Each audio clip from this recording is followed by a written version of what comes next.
नाज़रीन, अव्हांखे ख़बर ॾियूं त इमरान ख़ान ज़मानत न थियण जोॻा गिरफ़्तारी वारंट जारी करण वारे हुकुम खे इस्लामाबाद हाई कोर्ट में चैलेंज करे छॾियो आहे। ख़बर अव्हांखे ॾियूं पिया इमरान ख़ान दाख़िल करायल दरख़्वास्त में एडिशनल सेशन जज ज़फ़र इक़बाल जो हुकुम चैलेंज करे छॾियो आहे। दरख़्वास्त में इमरान ख़ान जा ज़मानत न थियण जोॻा वारंट मुअतल करण ऐं अॼु ई केसी ॿुधणी करण जी बि इस्तदा कई वई आहे। इमरान ख़ान ज़मानत न थियण जोॻा गिरफ़्तारी वारंट जारी करण वारो हुकुम इस्लामाबाद हाई कोर्ट में चैलेंज करे छॾियो आहे। नाज़रीन, अव्हांखे अपडेट कयूं त इमरान ख़ान दाख़िल करायल दरख़्वास्त में एडिशनल सेशन जज ज़फ़र इक़बाल जो हुकुम चैलेंज करे छॾियो आहे।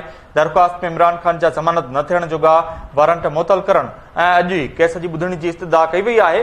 अव्हांखे ॿुधायूं त इमरान ख़ान ज़मानत न थियण जोॻा गिरफ़्तारी वारंट जारी करण वारो हुकुम इस्लामाबाद हाई कोर्ट में चैलेंज करे छॾियो आहे। अव्हांखे अपडेट कयूं पिया दरख़्वास्त में इमरान ख़ान जा ज़मानत न थियण जोॻा वारंट मुअतल करण ऐं अॼु ई केसी ॿुधणी जी बि इस्तदा कई वई आहे। ख़बर अव्हांखे ॾियूं पिया दरख़्वास्त में इमरान ख़ान जा ज़मानत न थियण जोॻा वारंट मुअतल करण ऐं अॼु ई केसी ॿुधणी जी इस्तदा कई वई।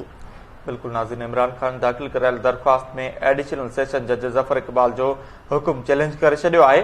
अव्हांखे ॿुधायो त दरख़्वास्त में इमरान ख़ान जा ज़मानत न थियण जोॻा वारंट मुअतल करण ऐं अॼु ई केस जी ॿुधणी जी इस्तदा कई वई आहे।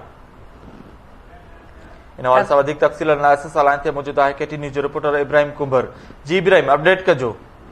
जी बिल्कुल, इमरान ख़ान जी लीगल टीम जेके गिरफ़्तारी वारंट जारी कया आहिनि एडिशनल सेशन कोर्ट जे तरफ़ां नाक़ाबिल ज़मानत वारंट, उन्हनि खे इस्लामाबाद हाई कोर्ट में चैलेंज करे छॾियो आहे। दरख़्वास्त में इहो चयो आहे त इमरान ख़ान जा जेके वारंट्स आहिनि उहे मुअतल कया वञनि। इमरान ख़ान अदालत में पेश थियणु चाहे थो, पर उनजी सिहत जा इशू आहिनि, उन खां अलावा सिक्योरिटी जो इशू आहे, उनजे करे फौरी तौर ते वारंट्स मुअतल कया वञनि। उन सां गॾु इहा पिणु दरख़्वास्त ॾिनी वई त फौरी तौर ते अॼु ई इन केस खे ॿुधणी जे लाइ मुक़ररु कयो वञे। Chief justice Islamabad high court justice Aamir Farooq अॼु ई इन इमरान ख़ान जी दरख़्वास्त खे ॿुधणी जे लाइ मुक़ररु करे छॾियो आहे। जी, वॾी महिरबानी अपडेट करण लाइ इब्राहिम कुंभर।